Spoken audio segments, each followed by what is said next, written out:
Bank की high security वाली safe deposit vault के अंदर एक आदमी बड़े सुकून से एक लॉकर खोल रहा होता है। उसकी आवाज बताती है कि हर साल हजारों बैंक डकैतियां होती हैं, लेकिन ज्यादातर चोर इसलिए पकड़े जाते हैं क्योंकि बैंक तुरंत पुलिस को खबर कर देता है। उसका मानना था कि असली चालाकी उसी में है कि निशाना हमेशा ऐसे लोगों को बनाया जाए जो अपने काले धंधों की वजह से खुद कानून के पास जाने की हिम्मत न रखें। यही सोचकर वह एक ऐसे आदमी का लॉकर खाली कर देता है जिसने अपनी गैर कानूनी दौलत वहाँ छिपा रखी होती है। इस शातिर चोर का नाम रियो था। भेष बदलना उसकी सबसे बड़ी ताकत थी और उसका अपना एक उसूल था कि वह कभी किसी बेगुनाह इंसान की कमाई को हाथ नहीं लगाता। लेकिन रियो अकेला नहीं था। दुनिया के अलग अलग हिस्सों में ऐसे और भी लोग मौजूद थे जो कानून से बाहर रहकर भी सिर्फ बुरे लोगों को अपना निशाना बनाते थे। उन्हीं में से एक था ब्रावो। बचपन में उसने एक कहानी सुनी थी कि तेज धमाके बुरी ताकतों को भगा देते हैं और वही बात उसके दिमाग में हमेशा के लिए बैठ गई। वक्त के साथ वह विस्फोटकों का ऐसा माहिर बन गया कि बड़े से बड़ा ठिकाना भी उसकी प्लानिंग के सामने ज्यादा देर टिक नहीं पाता था। कुछ समय पहले उसने एक सीक्रेट लैब को पूरी तरह तबाह कर दिया था, जहाँ से नशे वाला गैर कानूनी सामान अलग अलग जगह पहुँचाया जाता था। मासूम सा चेहरा देखकर कोई अंदाजा भी नहीं लगा सकता था कि उसके दिमाग में हर वक्त कितना खतरनाक प्लान चल रहा होता है। मगर कहानी यहीं खत्म नहीं होती। इस टीम का तीसरा हिस्सा भी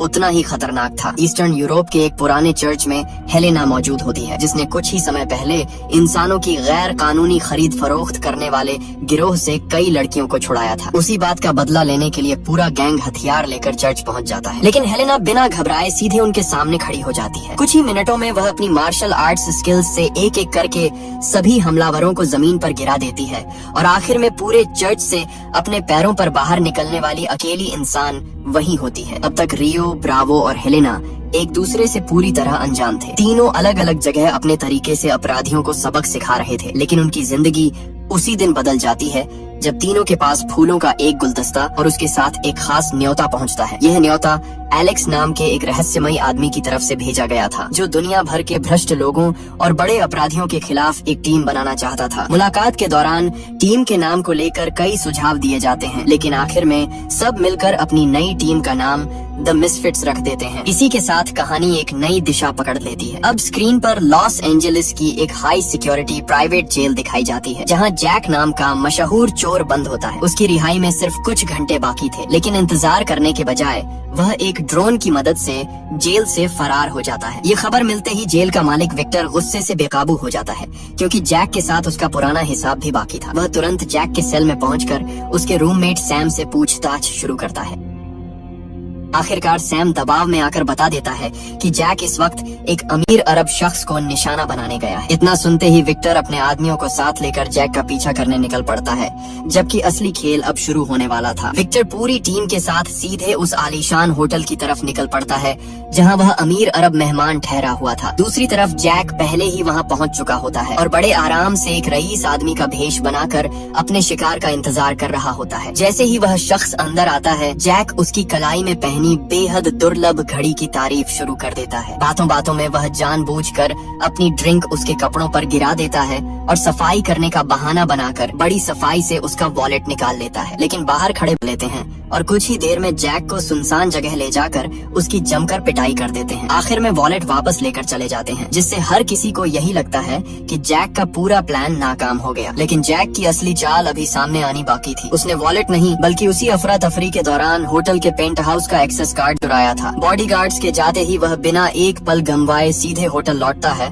और उस कार्ड की मदद से पेंट हाउस में दाखिल हो जाता है। वहाँ दुनिया की सबसे महंगी और दुर्लभ घड़ियों का पूरा कलेक्शन रखा होता है। जैक बड़ी तेजी से सारी कीमती घड़ियां अपने बैग में भर लेता है और किसी को भनक लगने से पहले बाहर निकल जाता है। उधर विक्टर भी अपने आदमियों के साथ उसी होटल में पहुंच चुका होता है, लेकिन जैक एक बार फिर सबकी आंखों में धूल झोंककर वहां से निकलने में कामयाब हो जाता है। जैसे ही वह सड़क पर पहुंचता है, उसके सामने एक लग्जरी स्पोर्ट्स कार आकर रुकती है। जैक तुरंत उसमें बैठ जाता है, लेकिन ड्राइवर को देखते ही पूरी तरह चौंक जाता है। गाड़ी चला रहा इंसान वही अमीर शख्स होता है जिसकी घड़ियां वह अभी कुछ मिनट पहले चुरा कर निकला था। तभी खुलासा होता है कि वह कोई साधारण कारोबारी नहीं बल्कि एलेक्स था। असल में यह पूरी चोरी उसी का बिछाया हुआ जाल थी। उसने जानबूझकर जैक को अपने जाल में फंसाया ताकि उसकी काबिलियत खुद अपनी आंखों से देख सके। यहाँ तक कि विक्टर को मिली सारी जानकारी भी एलेक्स की ही बनाई हुई योजना का हिस्सा थी। अब जैक के सामने पूरी सच्चाई रखी जाती है। एलेक्स बताता है कि रियो, ब्रावो और हेलेना पहले से उसकी टीम का हिस्सा हैं, जबकि जैक की भर्ती सबसे आखिर में की जा रही है। होटल के कैमरे, चोरी की रिकॉर्डिंग और बाकी सारे सबूत अब एलेक्स के पास थे, इसलिए जैक के पास उनकी बात सुनने के अलावा कोई रास्ता नहीं बचता। इसी बीच विक्टर के हथियारबंद लोग फिर उनका पीछा शुरू कर देते हैं। एलेक्स तेज रफ्तार में कार दौड़ाता है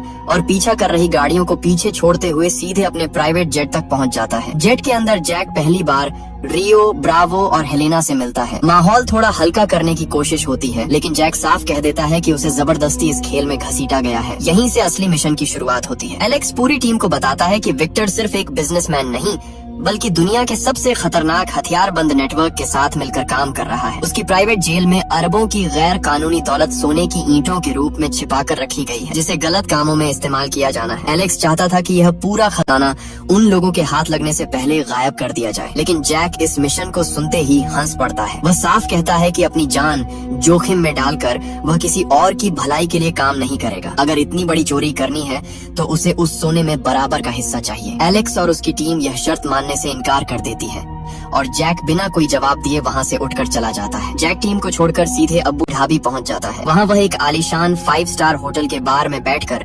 हमेशा की तरह अपने अगले शिकार पर नजर रख रहा होता है। कुछ ही देर में उसकी नजर एक बेहद अमीर आदमी पर पड़ती है, जिसकी कलाई में करोड़ों की दुर्लभ घड़ी चमक रही होती है। जैक बड़े आराम से उसके पास जाकर घड़ी की तारीफ करने लगता है और बातों बातों में बड़ी सफाई से उसका वॉलेट भी निकाल लेता है। लेकिन इस बार खेल अचानक पलट जाता है। एक लड़की उससे हल्का सा टकराकर आगे बढ़ जाती है और जब जैक अपनी जेब देखता है तो उसका चेहरा बदल जाता है। उसका चुराया हुआ वॉलेट गायब हो चुका होता है। जैक तुरंत उस लड़की के पीछे दौड़ता है। कुछ ही दूरी पर वह देखता है कि लड़की वही वॉलेट उसके असली मालिक को वापस कर रही होती है। जैक जैसे ही उसका हाथ पकड़कर उसे अपनी तरफ घुमाता है, वह एक पल के लिए बिल्कुल खामोश रह जाता है। वह लड़की कोई और नहीं बल्कि उसकी अपनी बेटी नैन्सी होती है, जिससे वह कई सालों से नहीं मिला था। नैन्सी बताती है कि वह यहाँ शरणार्थी बच्चों की मदद से जुड़े एक राहत मिशन के सिलसिले में आई है। जैक बातचीत शुरू करने की कोशिश करता है, लेकिन नैन्सी साफ कह देती है कि उसे अपने पिता पर कभी भरोसा नहीं रहा, क्योंकि बचपन में वह उसे और उसकी माँ को अकेला छोड़कर चला गया था। फिर भी वह इतना जरूर मानती थी कि जैक के अंदर कहीं न कहीं एक अच्छा इंसान अभी भी बाकी है। नैन्सी की यह बात जैक के दिल पर सीधा असर करती है। कुछ देर सोचने के बाद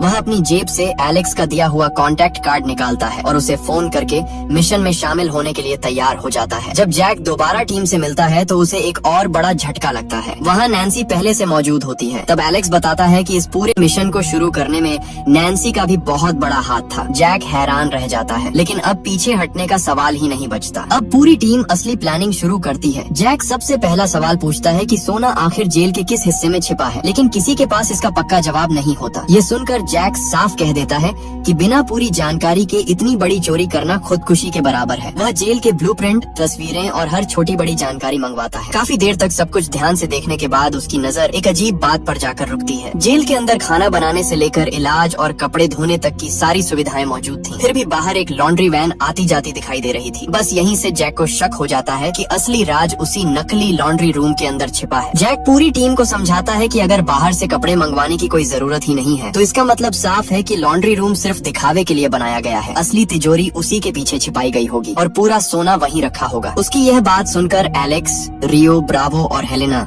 सभी उसकी तेज नजर और समझदारी के कायल हो जाते हैं। अब मिशन का अगला चरण शुरू होना था। पूरी टीम को मिडिल ईस्ट के उस high security private detention centre तक पहुंचना था, जहां हर छोटी गलती उनकी पूरी योजना को खत्म कर सकती थी। लेकिन उस हाई सिक्योरिटी इलाके तक पहुंचना भी किसी मिशन से कम बढ़ा दी गई थी, इसलिए एलेक्स साफ कर देता है कि वहां सीधे विमान से उतरना पूरी टीम को खतरे में डाल सकता है। आखिरकार फैसला होता है कि बाकी सफर रेगिस्तान के रास्ते ऊंटों पर तय किया जाएगा। लग्जरी गाड़ियों में घूमने का आदी जैक इस सफर से बिल्कुल खुश नहीं होता, जबकि रियो और ब्रावो पूरे रास्ते उसका मजाक उड़ाते रहते हैं। दूसरी तरफ हेलेना हमेशा की तरह शांत रहती है और सिर्फ अपने मिशन पर ध्यान देती है। इसी लंबे सफर में जैक को पहली बार अपनी बेटी नैन्सी के साथ खुलकर बात करने का मौका मिलता है। नैन्सी उससे पूछती है कि अगर मिशन पूरा हो गया तो क्या वह एक बार फिर उसे छोड़कर गायब हो जाएगा। वह नैन्सी से वादा करता है कि इस बार वह उसे अकेला छोड़कर कहीं नहीं जाएगा। दूसरी तरफ हेलेना मजाक में कहती है कि उसे मर्दों पर भरोसा नहीं, इसलिए वह उन्हें डेट करने के बजाय सीधा सबक सिखाना पसंद करती है। इस हल्की फुल्की बातचीत के बीच पूरी टीम रेगिस्तान का सफर पूरा करती रहती है। रात होते ही पूरी टीम रेगिस्तान में कैंप लगा देती है। सुरक्षा को ध्यान में रखते हुए फैसला किया जाता है कि नैन्सी अपने पिता के साथ नहीं रुकेगी, ताकि किसी अचानक हमले की हालत में दोनों एक साथ खतरे में न पड़े। अगली सुबह सब लोग एक होटल पहुंचते हैं, जहां मिशन की अगली तैयारी शुरू होती है। इसी दौरान नैन्सी हेलेना से पूछती है कि अगर सामने वाला दुश्मन सिर्फ एक ही वार में गिराना हो तो वह सबसे पहले क्या करेगी। हेलेना मुस्कुराकर बताती है कि सही जगह पर किया गया एक तेज हमला सबसे ताकतवर इंसान को भी कुछ सेकंड में जमीन पर ला सकता है। वहीं दूसरी तरफ एलेक्स पहली बार खुलकर बताता है कि वह सच में एक छोटे से देश का राजकुमार है, जबकि रियो हमेशा की तरह अपने नाम को लेकर मजेदार बहस छेड़ देता है। लेकिन अब मजाक का वक्त खत्म हो चुका था। जैक पूरी टीम को समझाता है कि तिजोरी इतनी मजबूत होगी कि उसे सामान्य तरीके से खोलना नामुमकिन है, इसलिए उसे उड़ाने की तैयारी करनी होगी और इतना भारी सोना बाहर निकालने के लिए बड़े ट्रांसपोर्ट की भी जरूरत पड़ेगी। एलेक्स ये जिम्मेदारी अपने ऊपर ले लेता है। तभी हेलेना को खबर मिलती है कि विक्टर एक खास मुलाकात के लिए शहर के एक आलीशान रेस्टोरेंट में आने वाला है। यह जानकारी मिलते ही जैक और रियो तुरंत नया भेष बनाकर वहां पहुंच जाते हैं, ताकि विक्टर की अगली चाल का पता लगाया जा सके। रेस्टोरेंट के अंदर पहुंचकर दोनों चुपचाप विक्टर पर नजर रखने लगते हैं। कुछ देर बाद विक्टर एक भारी ब्रीफकेस रायन नाम के आदमी को सौंप देता है, जो उस खतरनाक नेटवर्क के सबसे भरोसेमंद लोगों में से एक था। हेलेना दूर से पूरी मीटिंग पर नजर रख रही होती है और टीम को बताती है कि रायन अगले दिन इस ब्रीफकेस के साथ बैंक जाने वाला है। जैक तुरंत समझ जाता है कि यही मौका उन्हें दुश्मनों की पूरी योजना बिगाड़ने का मिलेगा। अगली सुबह रायन बैंक से कैश से भरा हुआ ब्रीफकेस लेकर बाहर निकलता है। वह पूरी तरह बेफिक्र होकर अपनी गाड़ी की तरफ बढ़ रहा होता है, लेकिन दूसरी तरफ जैक पहले से उसका इंतजार कर रहा था। जैसे ही रायन उसके करीब पहुंचता है, जैक जानबूझकर उससे टकरा जाता है। दोनों के बीच कुछ सेकंड की हल्की धक्का मुक्की होती है और उसी छोटे से मौके का फायदा उठाकर जैक असली ब्रीफकेस को बिल्कुल वैसा ही दिखने वाले नकली ब्रीफकेस से बदल देता है। पूरी चाल इतनी सफाई से होती है कि रायन को जरा सा भी शक नहीं होता और वह आराम से वहां से निकल जाता। चुराना नहीं था। रायन सीधे अपने सरगना खालिद के ठिकाने पर पहुंचता है और पूरे भरोसे के साथ ब्रीफकेस उसके सामने रख देता है। जैसे ही खालिद उसे खोलता है, अंदर नोटों की जगह सिर्फ किताबें रखी होती हैं। यह देखकर उसका गुस्सा 7वें आसमान पर पहुंच जाता है। उसे यकीन हो जाता है कि रायन ने उसके साथ धोखा किया है। रायन लाख सफाई देने की कोशिश करता है, लेकिन खालिद उसकी एक भी बात नहीं सुनता और उसी वक्त उसका हमेशा के लिए काम तमाम कर देता है। इसके तुरंत बाद वह विक्टर को फोन करके साफ कह देता है कि अब उसे उसकी सुरक्षा पर बिल्कुल भरोसा नहीं रहा और वह 3 दिन बाद खुद आकर अपना पूरा सोना अपने कब्जे में ले जाएगा। ये खबर मिलते ही एलेक्स की पूरी टीम के लिए हालात बदल जाते हैं। पहले उनके पास प्लान बनाने का काफी वक्त था, लेकिन अब मिशन पूरा करने के लिए सिर्फ 3 दिन बचे थे। माहौल अचानक गंभीर हो जाता है और सभी की नजरें जैक पर टिक जाती हैं। जैक कुछ देर तक चुपचाप सोचता रहता है, फिर पूरे आत्मविश्वास के साथ बताता है कि इतनी मजबूत सुरक्षा को ताकत से नहीं बल्कि अफरा तफरी से हराया जाएगा। उसके मुताबिक अगर पूरी जेल एक साथ बेकाबू हो जाए तो गार्ड्स का ध्यान तिजोरी से हट जाएगा और यही उनका सबसे बड़ा मौका होगा। यहीं से जैक अपनी पूरी योजना सबके सामने रखता है। वह बताता है कि एलेक्स के 2 भरोसेमंद आदमी पहले से कैदी बनकर उसी हाई सिक्योरिटी फैसिलिटी के अंदर मौजूद हैं और किचन में काम कर रहे हैं। सही वक्त आने पर वही लोग खाने में ऐसा बैक्टीरिया मिलाएंगे जिससे सभी कैदी एक साथ बीमार पड़ जाएंगे। हालात इतने खराब हो जाएंगे कि बाहर से मेडिकल टीमें और एम्बुलेंस बुलानी पड़ेंगी। इसी अफरा तफरी का फायदा उठाकर नैन्सी और हेलेना मेडिकल स्टाफ का भेष बनाकर अंदर दाखिल होंगी। बाहर से देखने वालों को सब कुछ एक मेडिकल इमरजेंसी लगेगा, जबकि अंदर चोरी का सबसे बड़ा खेल चल रहा होगा। लेकिन अभी भी सबसे मुश्किल हिस्सा बाकी था। तिजोरी तक पहुंचने का कोई सीधा रास्ता नहीं था, इसलिए पहला कदम रियो को उठाना था। अगली सुबह वह सरकारी हेल्थ इंस्पेक्टर का पूरा भेष बनाकर फर्जी दस्तावेजों के साथ जेल पहुंचता है। अंदर जाते ही वह सीधे वार्डन ओमार पर सवालों की बारिश कर देता है और किचन की हर चीज बारीकी से जांचने लगता है। जांच के दौरान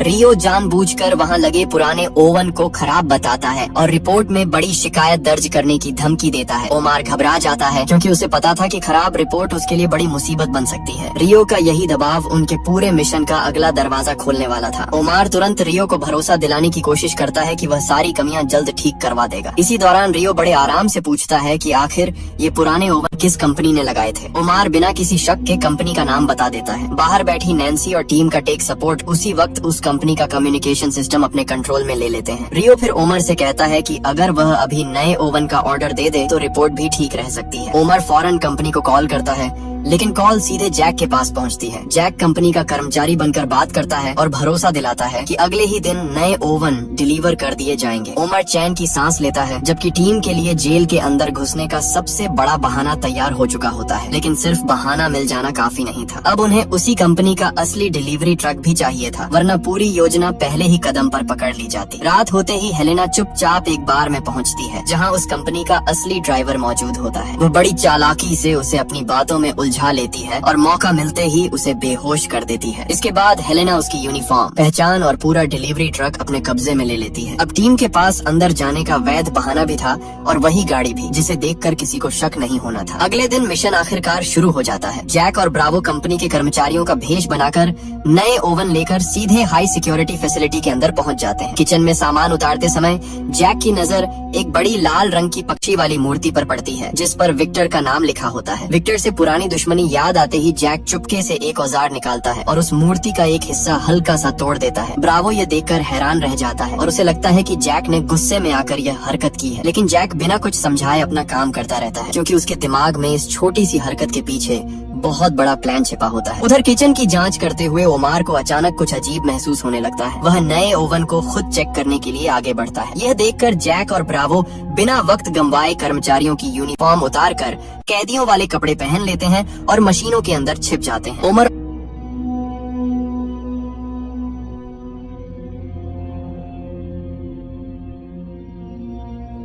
ओवन चालू करके उसकी जांच शुरू कर देता है। अंदर तापमान तेजी से बढ़ने लगता है और दोनों का दम घुटने लगता है। लेकिन बाहर रियो लगातार ओमर को अलग अलग सवालों में उलझाए रखता है। आखिरकार ओमर का ध्यान ओवन से हट जाता है और वह मशीनों को सही मानकर वहां से चला जाता है। इस तरह टीम एक बहुत बड़ा खतरा डाल देती है। रास्ता साफ होते ही रियो अपनी अगली चाल चलता है। वह जाते जाते ओमार को गले लगाकर शुक्रिया कहता है और उसी दौरान बड़ी सफाई से उसकी जेब से लॉन्ड्री रूम का एक्सेस कार्ड निकाल लेता है। ये कार्ड तुरंत एलेक्स के उन दो भरोसेमंद साथियों तक पहुंचा दिया जाता है, जो पहले से कैदियों का भेष बनाकर अंदर मौजूद थे। दोनों फॉरेन गार्ड्स की यूनिफॉर्म पहनकर लॉन्ड्री वाले रास्ते की निगरानी संभाल लेते हैं, ताकि कोई असली गार्ड उधर न आ सके। मौका मिलते ही जैक और ब्रावो लॉन्ड्री रूम के अंदर पहुंचते हैं। वहां वॉशिंग मशीनें नहीं, बल्कि एक विशाल छिपी हुई तिजोरी उनका इंतजार कर रही होती है। अगली सुबह पूरा मिशन अपने सबसे खतरनाक दौर में पहुंच जाता है। एलेक्स के दोनों साथी, जो पहले से किचन में काम कर रहे थे, सही वक्त का इंतजार करते हैं और फिर चुपचाप पूरे खाने में फूड पॉइजनिंग पैदा करने वाले बैक्टीरिया मिला देते हैं। खाना शुरू होते ही कुछ ही मिनटों में जाती है। एक एक करके सभी कैदी तेज दर्द और उल्टियों से बेहाल होने लगते हैं। हालात इतने खराब हो जाते हैं कि जेल प्रशासन के पास बाहर से मेडिकल टीम और कई एम्बुलेंस बुलाने के अलावा कोई रास्ता नहीं बचता। यही वह मौका था जिसका पूरी टीम शुरुआत से इंतजार कर रही थी। जैसे ही मेडिकल टीमें अंदर पहुंचती हैं, मिशन का दूसरा हिस्सा भी शुरू हो जाता है। नैन्सी मेडिकल स्टाफ का भेष बनाकर बाकी पैरामेडिक्स के साथ अंदर दाखिल होती है। दूसरी तरफ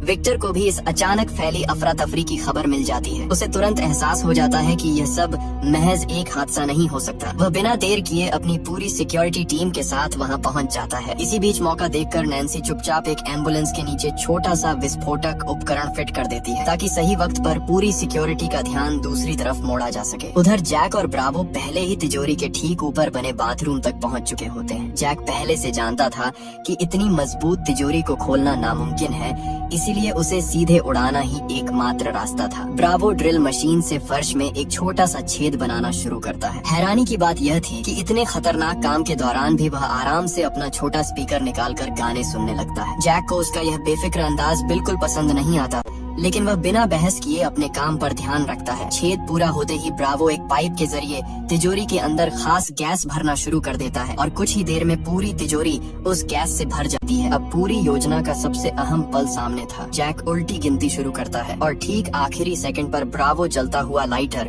उस छेद के अंदर छोड़ देता है। अगले ही पल तिजोरी के अंदर जोरदार धमाका होता है, लेकिन उसी सेकंड बाहर नैन्सी भी एम्बुलेंस के नीचे लगाए गए विस्फोटक को सक्रिय कर देती है। दोनों धमाके एक साथ होने की वजह से बाहर मौजूद सभी गार्ड्स यही समझते हैं कि विस्फोट सिर्फ पार्किंग वाले हिस्से में हुआ है। पूरी सिक्योरिटी बाहर की तरफ दौड़ पड़ती है, जबकि इसी मौके का फायदा उठाकर जैक और ब्रावो टूटी हुई तिजोरी के अंदर पहुंच जाते हैं। उनके सामने सोने की ईंटों का विशाल ढेर रखा होता है, जिसके लिए इतनी बड़ी योजना बनाई गई थी। लेकिन जैक जानता था कि सिर्फ तिजोरी तक पहुंचना काफी नहीं है। सबसे पहले ब्रावो वहां लगे सीसीटीवी कैमरे के सामने जाकर पूरी तिजोरी की एक तस्वीर खींच लेता है। फिर वह अपना मोबाइल कैमरे के बिल्कुल सामने इस तरह सेट कर देता है कि सिक्योरिटी रूम में वही रुकी हुई तस्वीर लगातार लाइव फुटेज जैसी दिखाई देती रही। कुछ मिनटों तक यह चाल सफल रहती है, लेकिन विक्टर जब खुद कैमरों की निगरानी करता है तो उसे कुछ गड़बड़ महसूस होती है। वह गार्ड को कैमरा झूम करने का आदेश देता है, लेकिन तस्वीर बिल्कुल नहीं बदलती। बस यहीं विक्टर समझ जाता है कि किसी ने कैमरे को धोखा दिया है। वह तुरंत पूरे सेंटर में लॉकडाउन का आदेश देता है और पूरी रफ्तार से तिजोरी की तरफ दौड़ पड़ता है, जबकि जैक और उसकी टीम के पास अब गलती की बिल्कुल भी गुंजाइश नहीं बची थी। विक्टर जैसे ही तिजोरी वाले कमरे में पहुंचता है, वहां का नजारा देखकर उसके होश उड़ जाते हैं। मजबूत तिजोरी पूरी तरह टूट चुकी होती है और अंदर रखा सारा सोना गायब था। एक पल के लिए वह यही समझता है कि चोर मेडिकल टीम का फायदा उठाकर सोना स्ट्रेचर के नीचे छिपाकर बाहर ले जा रहे हैं। वह गुस्से में पूरे सेंटर को सिर पर उठा लेता है और अपने आदमियों को आदेश देता है कि बाहर निकलने वाली हर एम्बुलेंस, हर स्ट्रेचर और हर मेडिकल गाड़ी की पूरी तलाशी ली जाए। सिक्योरिटी टीम एक एक वाहन रोककर चेक करती है, लेकिन किसी भी गाड़ी से सोने का एक छोटा टुकड़ा तक नहीं मिलता। इससे विक्टर और भी ज्यादा उलझन में पड़ जाता है। उसी दौरान उसे दूसरी खबर मिलती है कि खालिद खुद अपना सोना लेने के लिए इलाके में पहुंच चुका है। अब विक्टर पर दो तरफ से दबाव बढ़ चुका था। अगर सोना नहीं मिला तो उसे अपने ही साथियों के सामने जवाब देना पड़ेगा। इसी अफरा तफरी के बीच विक्टर की नजर कुछ अजीब लोगों पर पड़ती है। उन्होंने केमिकल प्रोटेक्शन वाले सूट पहन रखे थे और एक बेहद भारी क्रेट को लॉन्ड्री और कचरा ले जाने वाली वैन में लोड कर रहे थे। विक्टर का एक आदमी उन्हें रोक कर पूछता है कि इस क्रेट में क्या है। जवाब मिलता है कि यह जहरीला मेडिकल कचरा है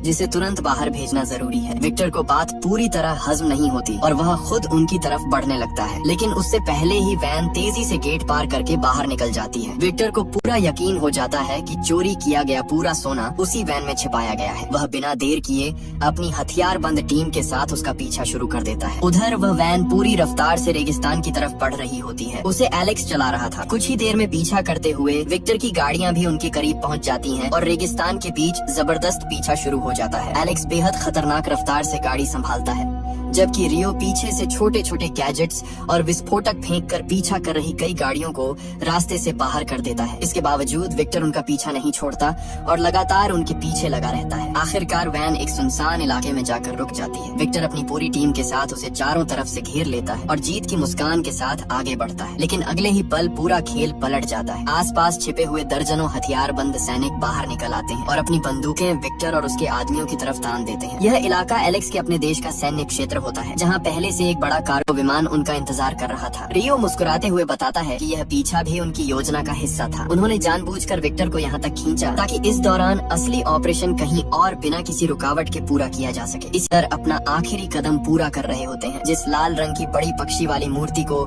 जैक ने पहले जानबूझकर नुकसान पहुँचाया था, अब उसी का असली राज सामने आता है। दोनों टूटे हुए हिस्से के अंदर एक एक करके पिघला हुआ सोना भरना शुरू कर देते हैं। बाहर से देखने पर वह मूर्ति बिल्कुल पहले जैसी दिखाई देती है, इसलिए किसी गार्ड को जरा सा भी शक नहीं होता कि करोड़ों की गैर कानूनी दौलत अब तिजोरी में नहीं बल्कि सबके सामने रखी उसी सजावटी मूर्ति के अंदर छिपी हुई है। लेकिन मूर्ति को बाहर निकालना अभी भी आसान नहीं था। तभी रियो अपनी अगली चाल चलता है। उसने पहले ही विक्टर के डिजिटल सिस्टम तक पहुंच बनाकर एक बिल्कुल असली जैसा अनुमति पत्र तैयार कर लिया था। उस दस्तावेज में लिखा होता है कि क्षतिग्रस्त मूर्ति को तुरंत मरम्मत के लिए बाहर भेजा जाए। जेल का स्टाफ उस आदेश को पूरी तरह असली मान लेता है। कुछ ही देर बाद वही मूर्ति आधिकारिक रिकॉर्ड के साथ एक ट्रक में लाद दी जाती है और बिना किसी रोक टोक के हाई सिक्योरिटी फैसिलिटी से बाहर निकल जाती है। किसी को अंदाजा भी नहीं होता कि जिस चीज को वे सिर्फ टूटी हुई सजावट समझ रहे हैं, उसी के अंदर पूरा खजाना छिपा हुआ है। दूसरी तरफ विक्टर अब भी खाली वैन के पीछे भाग रहा था। तभी उसे खबर मिलती है कि खालिद उसके सामने पहुंच चुका है और अपना सोना मांग रहा है। विक्टर पूरी कोशिश करता है कि हालात संभाल सके, लेकिन उसके पास दिखाने के लिए कुछ भी नहीं बचा था। खालिद को यकीन हो जाता है कि विक्टर ने उसके साथ विश्वासघात किया है। कुछ ही सेकंड में दोनों पक्षों के हथियार बंद लोग आमने सामने आ जाते हैं और गोलियां चलनी शुरू हो जाती हैं। रेगिस्तान का इलाका अचानक जंग के मैदान में बदल जाता है। इसी अफरा तफरी का फायदा उठाकर एलेक्स और उसकी टीम वहां से सुरक्षित दूरी बना लेते हैं, जबकि विक्टर और खालिद एक दूसरे से लड़ने में उलझ जाते हैं। इसी दौरान कहानी का एक और मोर्चा खुलता है। होटल में कैद हेलेना को विक्टर के आदमी अकेला समझ रहे होते हैं, लेकिन जैसे ही उन्हें मौका मिलता है, हेलेना अपनी जबरदस्त फाइटिंग स्किल्स दिखाना शुरू कर देती है। वह एक एक करके कई आदमियों को काबू कर लेती है और कमरे से बाहर निकल जाती है। रास्ते में उसका सामना और भी गार्ड्स से होता है, लेकिन हेलेना बिना रुके सभी को पीछे छोड़ती हुई आखिरकार होटल से बाहर निकलने में सफल हो जाती है। अब पूरी टीम फिर से आजाद थी और मिशन का सबसे मुश्किल हिस्सा लगभग पूरा हो चुका था। अब सिर्फ आखिरी हिसाब बाकी था। जैक, नैन्सी, रियो, ब्रावो, हेलेना और एलेक्स एक सुरक्षित जगह पर दोबारा मिलते हैं। कुछ ही देर बाद मरम्मत के नाम पर बाहर लाई गई वही विशाल लाल मूर्ति भी उनके पास पहुंच जाती है। जैक उसके टूटे हुए हिस्से को देखकर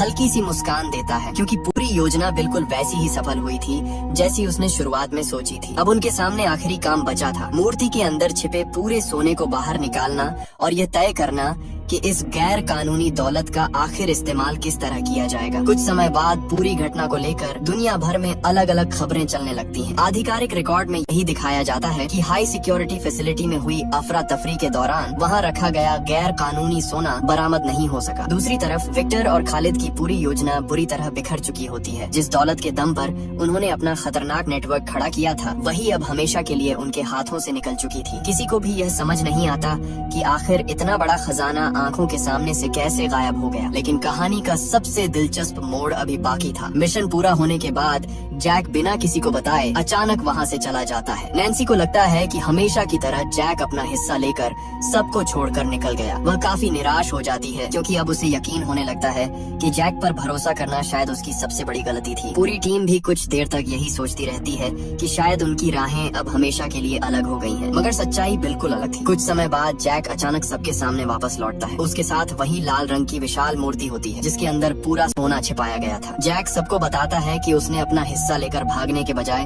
पूरी दौलत सुरक्षित रखने का इंतजाम किया था। इसके बाद मूर्ति को खोला जाता है और उसके अंदर छिपी है। ये देखकर पूरी टीम समझ जाती है कि जैक शुरू से ही आखिरी चाल सबसे अंत के लिए बचाकर बैठा था। नैन्सी भी मुस्कुराने लगती है, क्योंकि उसका भरोसा आखिरकार गलत साबित नहीं हुआ। इसके तुरंत बाद जैक अपनी सबसे निजी जिम्मेदारी भी पूरी करता है। वह अपनी बेटी से मिलता है, जिससे उसका रिश्ता कई सालों से टूट चुका था। इस बार वह उससे किसी बहाने या झूठ के साथ नहीं, बल्कि एक बदले हुए इंसान की तरह मिलता है। दोनों के बीच की दूरियां धीरे धीरे खत्म होने लगती हैं। दूसरी तरफ एलेक्स, रियो, ब्रावो, हेलेना और नैन्सी भी मिशन की सफलता का जश्न मनाते हैं, लेकिन वे इस खजाने को अपने बीच बांटने के बजाय एक अलग फैसला लेते हैं। पूरी गैर कानूनी दौलत को गुप्त तरीके से शरणार्थियों और जरूरतमंद लोगों की मदद के लिए दान कर दिया जाता है, ताकि जिस संपत्ति का इस्तेमाल बरसों तक बुरे कामों में होता रहा, वही अब लोगों की जिंदगी बेहतर बनाने में काम आए। पूरी टीम एक बार फिर साथ खड़ी दिखाई देती है, लेकिन इस बार किसी चोरी या मिशन के लिए नहीं, बल्कि यह महसूस करने के लिए